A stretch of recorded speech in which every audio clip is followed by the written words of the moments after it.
Bismillahirrahmanirrahim. Assalamualaikum warahmatullahi wabarakatuh. Semoga para pemirsa channel Talang Alih Kehidupan ini diberikan Allah kesehatan, kemurahan rezeki, dan kemudahan dalam segala urusannya. Amin.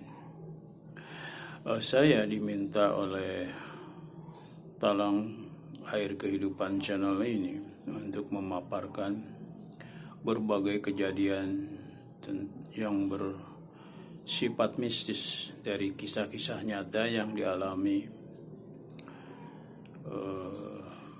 yang bisa dijadikan bahan renungan dan pelajaran bagi kita semua. Ini ada satu kisah tentang seorang manusia yang tergila-gila kepada makhluk putri jin yang cantik luar biasa sehingga hampir-hampir merenggut jiwanya. Ini kisah nyata sebenarnya, bukan rekayasa, berdasarkan fakta. Dan kejadian ini ada di daerah Kabupaten Bandung Barat. Marilah kita mulai. Ceritanya seperti ini. Berawal dari kedatangan seorang yang bernama Agus. Profesinya adalah sebagai satuan pengamanan atau security di salah satu pabrik di kawasan industri Banjaran, Kabupaten Bandung. Beliau datang kepada saya mengatakan tentang seringnya dia bermimpi bertemu dengan wanita cantik yang luar biasa, mempersona, sehingga mempengaruhi pikirannya untuk selalu ingat kepada si cantik ini. Awalnya dia berkata bahwa pernah dia bertapa di suatu tempat guha, namanya Gua Pawon di daerah Cipatat, Kabupaten Bandung Barat. Itu dia bertapa di sana, ingin dapat bertemu dengan makhluk penunggu goib di situ. Lokasi itu, Gua Pawon namanya, itu ada di Pegunungan Kapur, daerah Cipatat, Padalarang. Itu pernah dijadikan lokasi syuting film Gua Si Buta dari Gua Hantu. Kalau nggak salah bintangnya itu Ratno Timur almarhum. Dan dia ditapa di sana, bertemu dengan kalangan jin. Mas Agus ini, Kang Agus ini bertemu dengan, dan ditanya oleh si penghuni Gua Pawon itu, apa maunya dia bertapa di situ? Apa ingin harta? Apa ingin yang lainnya? Kalau harta, ambillah tuh. Diperlihatkan di depan Kang Agus ini, ya, itu ada satu kolam ikan. Dari situ banyak sekali ikan-ikan mas yang besar. Kalau memang kamu ingin harta, silakan ambil ikan mas itu dan bawa pulang. Insya Allah kamu akan menjadi orang kaya kalau memakan ikan mas itu. Seperti itu. Kang Agus ini tidak mau, bukan bertapa di situ bukan untuk mencari harta kekayaan atau pesugihan, tetapi ingin bertemu, ingin tahu namanya dengan putri jin cantik yang bernama Nyimas Kentring Manik. Putri jin di situ yang bernama Nyimas Kentring Manik. Kang Agus ini merasa penasaran dari cerita-cerita kawannya. Ada penghuni Gua Pawon itu bernama putri jin yang bernama Nyimas Kentring Manik yang cantik luar biasa. Nah, atas dasar keinginannya itu, sampai 3 malam dia bertapa di situ, Kang Agus. Ditemuilah oleh putri jin yang bernama Nyimas Kentring Manik ini. Dan dinyatakan keinginannya untuk bisa menikahi itu. Tapi kata putri jin cantik itu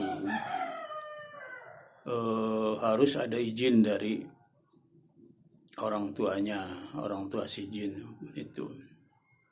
Apakah diizinkan atau tidak, karena alam berbeda antara manusia dengan jin ini. Kadang-kadang dari orang-orang tua jinnya itu tidak mengizinkan untuk menikahi. Tapi Mas Agus ini memaksanya.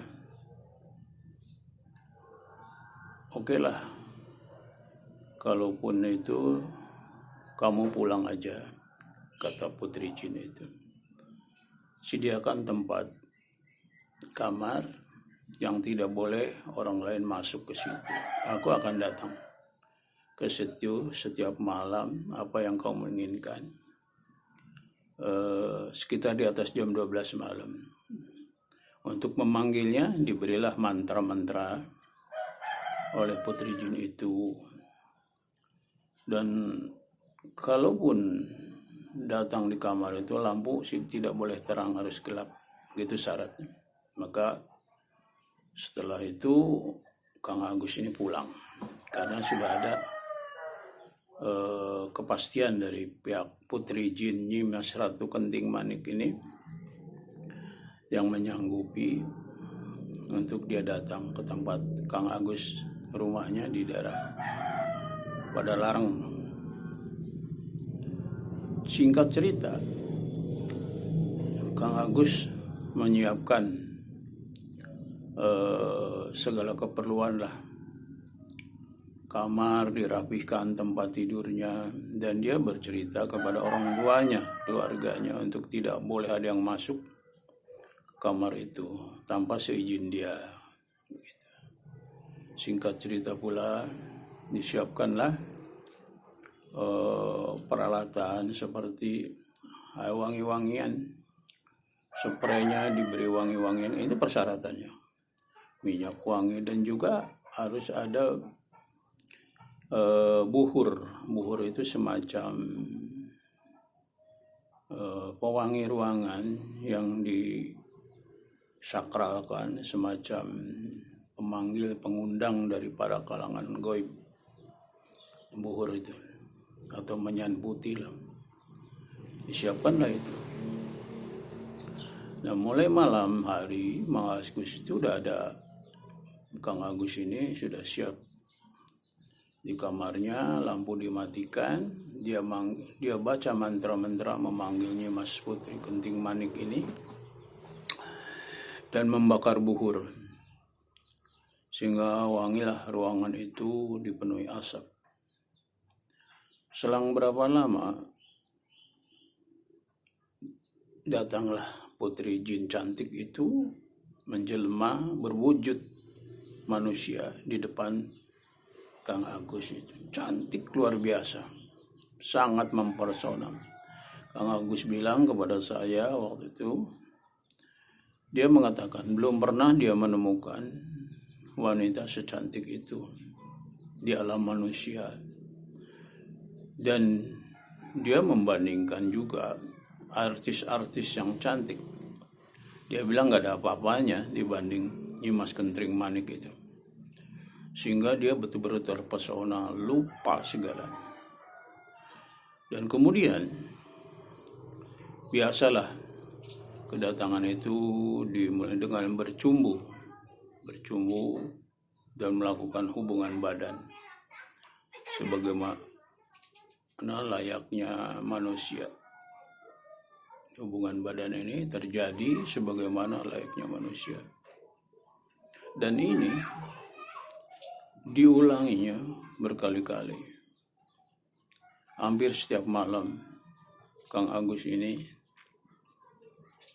melakukan hal seperti itu, sehingga dia melupakan tugasnya sebagai security di salah satu pabrik di kawasan industri di Banjaran itu.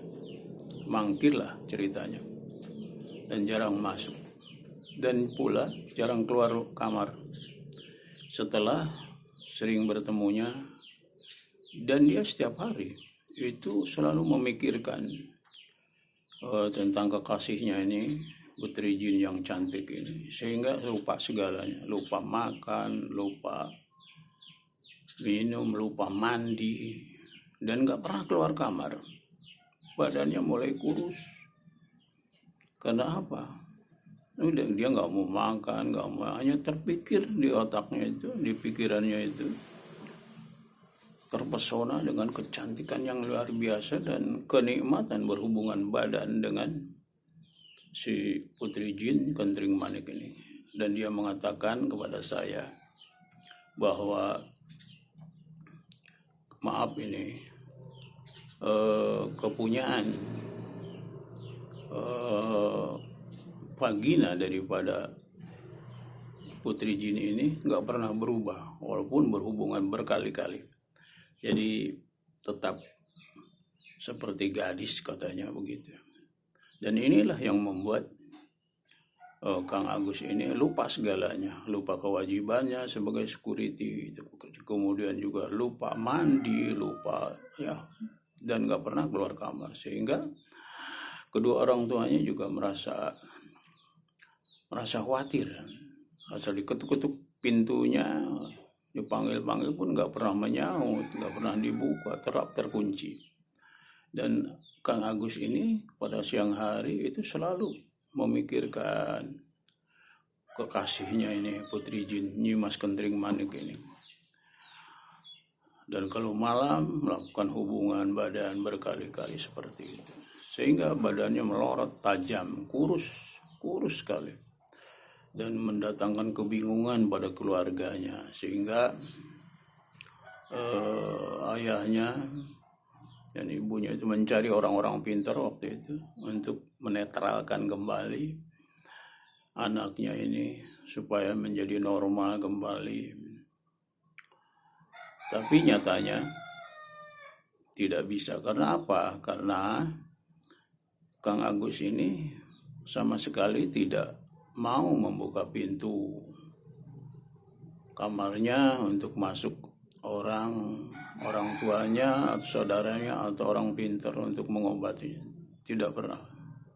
Dan si paranormal ini atau orang-orang pintar ini, kiai, ustadz yang datang itu sudah cukup banyak, dan dia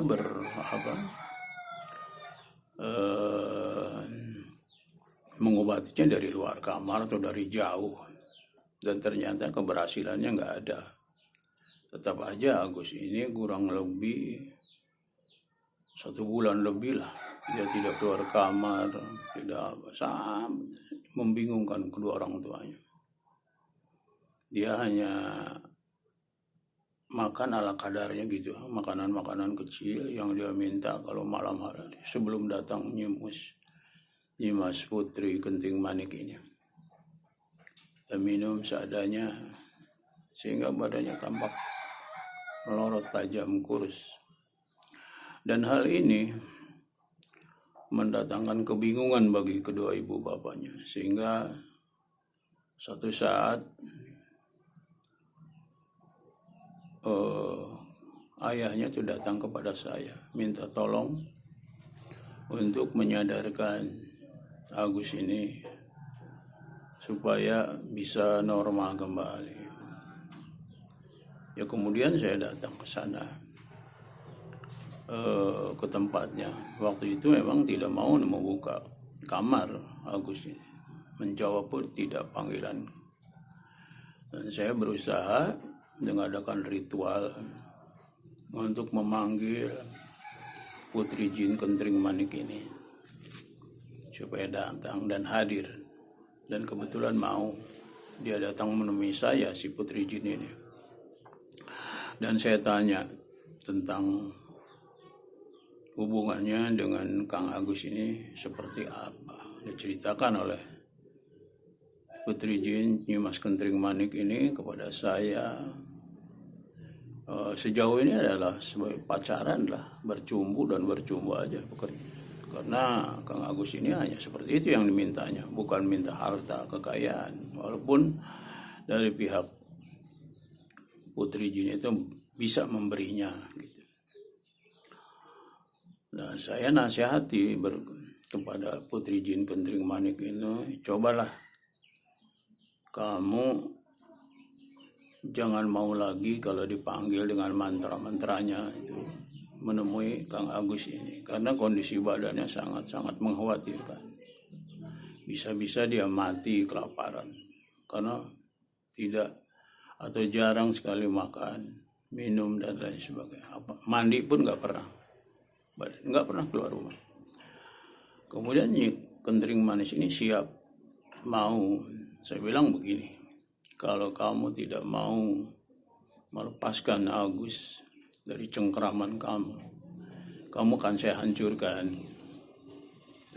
Saya ancam seperti itu. Mas Kentring Manik ini juga memang mencintai Agus, sama seperti sama-sama pacar lah, saling jatuh cinta. Dalam alam berbeda juga tetap sama, bisa seperti itu. Sehingga dengan ancaman saya ini Mas Kentring Manik itu bersedia memenuhi permintaan saya.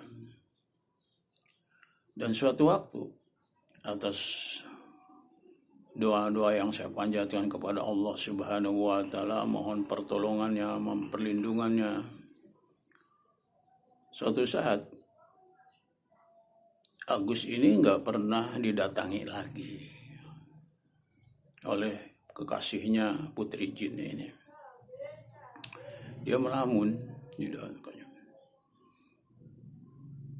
Kurang lebih 1 minggu lah tidak didatangi. Tapi suatu saat malam Jumat itu ada suara yang didengar oleh Kang Agus ini mengatakan bahwa mungkin kita akan berpisah saja, tidak terus-terusan berpacaran seperti ini. Si Putri Kentring Manik itu mengatakan bahkan meninggalkan Agus untuk tidak datang lagi karena mendapat ancaman. Dia bilang kalau tetap datang dia akan dihancurkan dengan doa-doa penghancur para kalangan jin ini. Mendengar itu, Kang Agus ini jadi luar biasa sedihnya karena akan berpisah dengan kekasihnya Putri Jin Kentring Manik ini.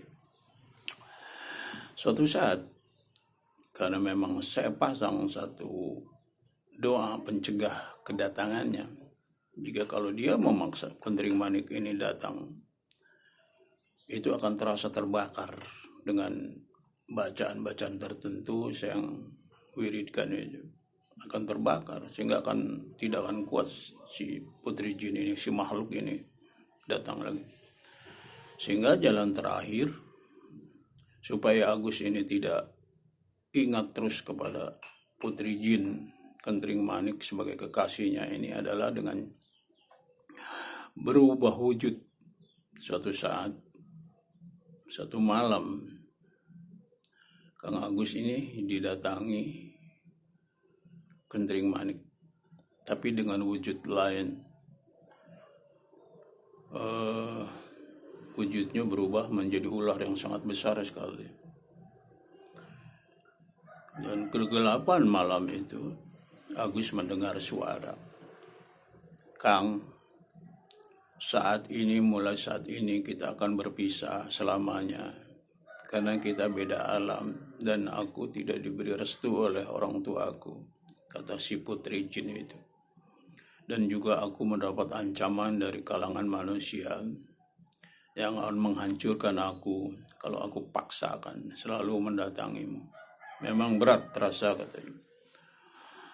Karena selama ini aku juga menyayangi kamu, kata si Putri Jin itu. Yang itu Kang Agus tadi yang ceritakan kepada saya seperti itu. Untuk berpisah dengan saya, supaya kamu tidak merindukan saya, cobalah kau nyalakan. Lihat wujud saya sebenarnya. Nah, Kang Agus ini kemudian menyalakan lampu. Ketika dia nyalakan lampu kamarnya itu, ruangan, terlihat di pojok ruangannya itu melingkar sekitar ular besar sekali, ular hitam yang sangat besar. Nah, Agus itu begitu melihat seperti itu berteriak takut karena melihat ular yang besar. Dan setelah Agus melihat dan berteriak, teriak-teriak kemudian, dan kebetulan saya juga di situ malam itu ya, sedang dalam rangka pengobatan, berteriak-teriak dan pingsan, jatuh pingsan. Kemudian si Putri Jin Kentering Manik itu menghilang dengan segera. Kita dengan ayahnya kita dobrak pintu itu dan ternyata Agus ini sudah pingsan. Nah, kita beri pengobatan, diberi air minum, jampi-jampi, kemudian sadarlah Agus ini. Kemudian oleh orang tuanya diberi minum air susu lah supaya pulih kembali. Dan kita bawa, besok lusanya kita bawa ke salah satu puskes lah untuk diinfus karena badannya kurus sekali, tinggal tulang, diinfus oleh dokter sehingga pulih kembali badannya seperti itu. Dan mulai saat itu Agus pun sadar, saya nasihati dia agar rajin beribadah kepada Allah, terutama syarat yang 5 waktu ini jangan sampai ditinggal, dan sering berzikir mengingat kebesaran Allah. Dan mulai saat itu setelah kesadarannya pulih dan kesehatannya pula pulih, dia mulai bekerja lagi sebagai security di kawasan industri Banjaran, dan sampai saat ini masih bekerja kalau nggak salah. Nah, itulah cerita yang dapat kami sampaikan berdasarkan pengalaman nyata, kisah nyata ya, tidak ada rekayasa, tapi ini fakta yang sebenarnya untuk jadi renungan kita.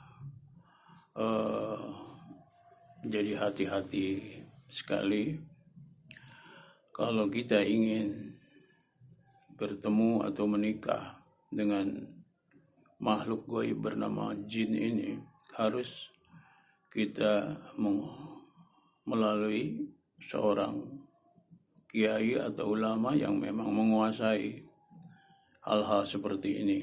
Terutama si kiai itu harus bisa menaklukkan jin. Kalau tidak bisa menaklukkan, jadi kita akan dikendalikan oleh si jin itu. Jadi harus bisa ditaklukkan dulu, barulah mau dijadikan sebagai pendamping usaha kita, mau dijadikan istri atau apapun silakan. Karena dalam agama pun tidak dilarang hal seperti itu. Banyak kejadian para